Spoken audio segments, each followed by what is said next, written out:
rumahnya ya. Oke.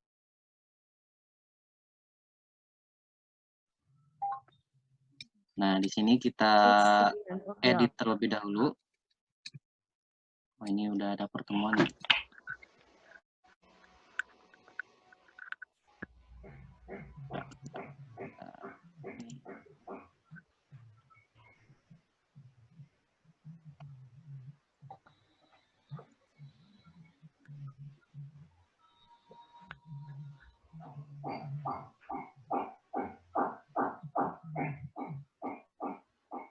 Ibu Mipadekan. Bekas Pelatihan pelatihan kemarin. Maaf ya Pak, ini bekas pelatihan kemarin belum saya hapus. Sip. Ya, oke. Kita mulai lagi. Nah, langkah awal, kita edit terlebih dahulu tampilannya ya Bapak Ibu. Kita klik edit course yang ini. Ya. Kita klik. Edit course. Kemudian di sini ada course name. Kita ganti course name-nya atau nama mata kuliahnya. Silakan nama mata kuliah yang diampu oleh Bapak dan Ibu, dan kalau memang sudah benar diketik oleh adminnya, berarti tidak masalah, tidak usah diapa-apain. Tapi kalau salah bisa diedit oleh Bapak dan Ibu. Ya. Oke, kemudian di sini ada course description atau deskripsi dari mata kuliahnya. Silakan Bapak dan Ibu bisa isi. Jadi mata kuliah ini mempelajari apa, dan biasanya data-data ini bisa Bapak dan Ibu pakai di mungkin di silabus ataupun di RPS milik Bapak dan Ibu gitu. Biasanya ada ya keterangan-keterangan mata kuliahnya.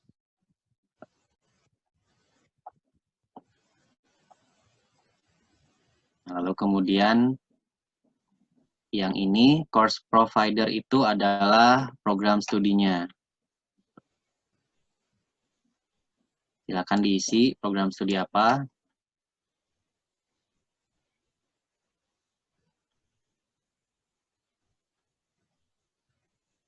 Nah, lalu course cover file ini adalah untuk filenya, untuk covernya, atau untuk jilid dari tampilan course milik Bapak dan Ibu.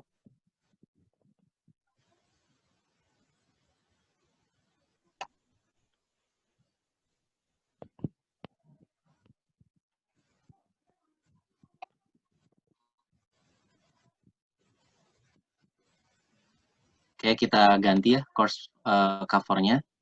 Caranya kita pilih file, diklik ini pilih filenya.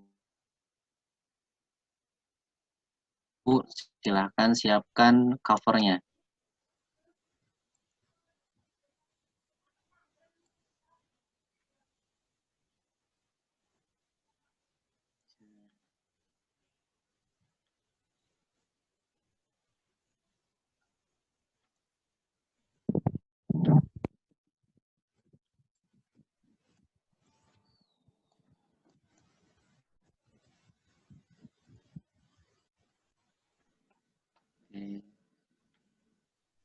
Covernya bisa dibuat dulu terlebih dahulu ya oleh Bapak dan Ibu.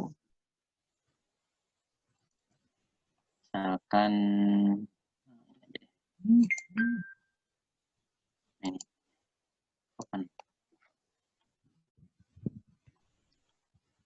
Nah, lalu di sini ada course level, Bapak dan Ibu. Ini adalah untuk difficult atau tingkat bobot dari mata kuliah yang akan dipelajari gitu. Kalau misalkan dia sulit, berarti mungkin ini full. Gitu. Menengah mungkin ini cuma 3. Gitu. Jadi ini adalah deskripsi dari tingkat atau level kesulitan dari mata kuliahnya. Tapi karena kita di sini tidak ada hal yang seperti itu, mungkin saya rasa ini kita bisa justifikasi sebagai ini saja apa SKS. Jadi kalau misalkan SKS-nya 3, bintangnya 3. Kalau SKS-nya 2, berarti bintangnya 2. Ini untuk course level.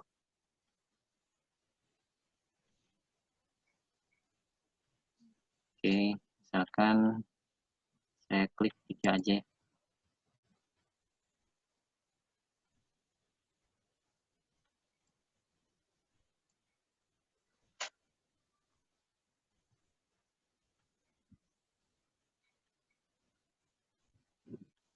Lalu di bawah ini ada status, Bapak dan Ibu. Status ini adalah untuk menampilkan dan tidak menampilkan.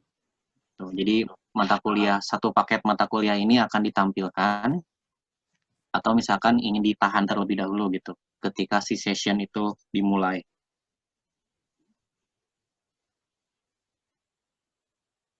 Statusnya di off kan seperti ini, maka mata kuliah Bapak dan Ibu itu tidak akan tampil di mahasiswa.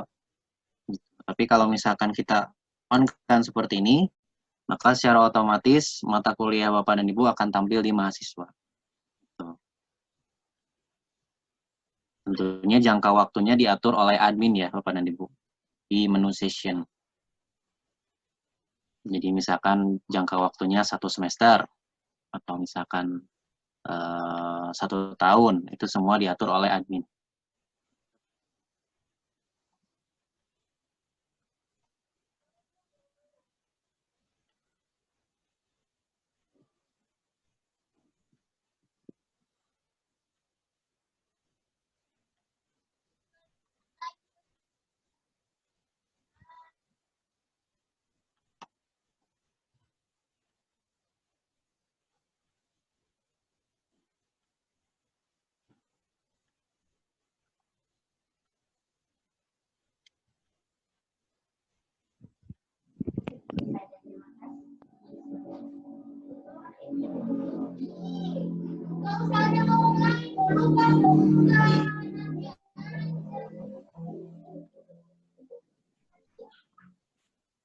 Baik, bisa kita lanjutkan Bapak dan Ibu? Sudah bisa diisi ininya? Lanjut. Kita lanjutkan? Lanjut. Oke. Kalau sudah, kita submit ya, Bapak dan Ibu. Kita submit. Nah, kalau sudah disubmit, di sini sudah ganti ya tampilan dari mata kuliahnya. Dan juga kalau misalkan Bapak dan Ibu sudah edit nama mata kuliahnya juga akan berubah. Kemudian deskripsinya juga akan berubah. Nah, untuk selanjutnya, kita akan membuat pertemuan, Bapak dan Ibu. Pertemuan 1 sampai 14. Yang lain ini aja. Ya. Patio yang lain di mute aja. Sekarang saya akan belajar tentang simetri lipat. Simetri lipat adalah suatu keadaan geometri atau bangun datar. Oke, kita klik Menurut suatu create garis, new chapter, Bapak dan Ibu yang ini akan ya. saling menutupi dengan tepat. Nah, Contohnya, di sini ketika kita klik create new chapter, maka otomatis chapter pertama ya. Di sini kita ketik name chapternya atau pertemuan pertama. Jadi pertemuan pertama membahas apa? Biasanya mungkin pendahuluan ya. Ini adalah pertemuan ya, pertemuan Bapak dan Ibu. Pertemuan 1 apa, kemudian pertemuan 2 nanti apa, kedua sampai ke 14 nanti. Gitu. Kemudian di sini ada summary, di pertemuan pertama ini membahas tentang apa.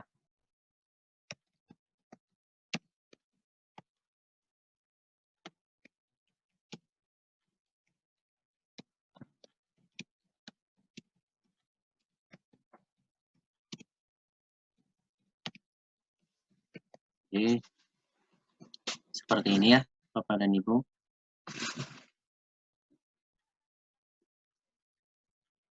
Saya rasa mungkin untuk setiap chapternya ini Bapak dan Ibu sudah punya data di RPS ataupun di silabusnya masing-masing. Ya.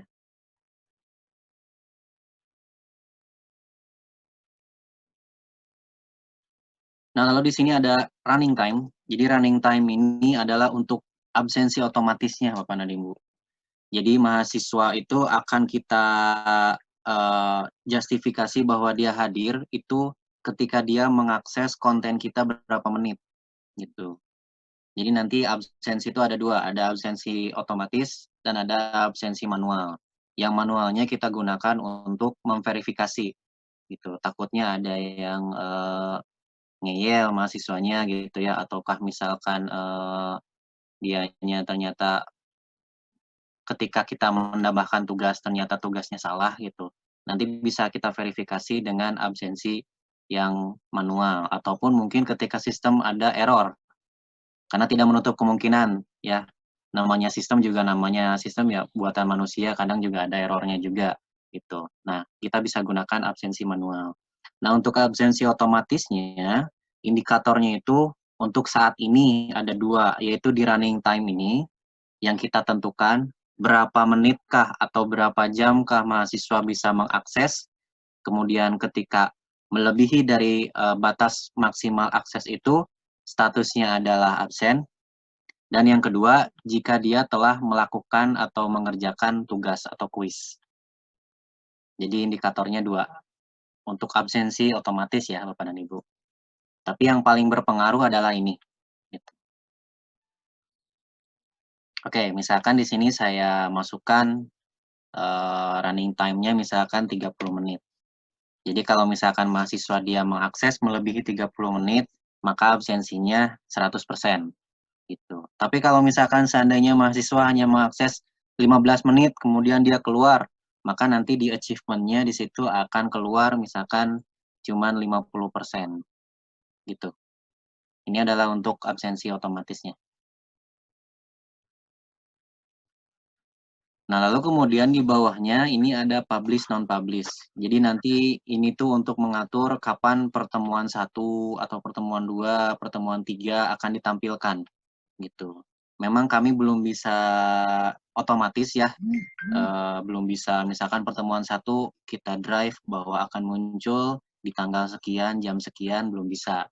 Jadi memang untuk munculnya itu kita aktifkan gitu. Jadi diaturnya oleh kita.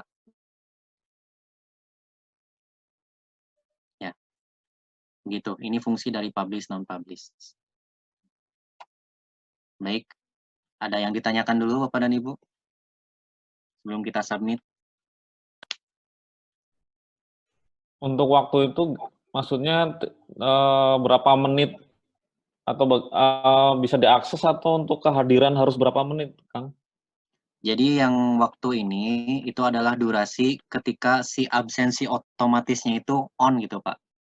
Jadi misalkan durasinya itu 30 menit. Jika mahasiswa itu mengakses konten Bapak 30 menit, maka otomatis si absensinya itu 100% Pak.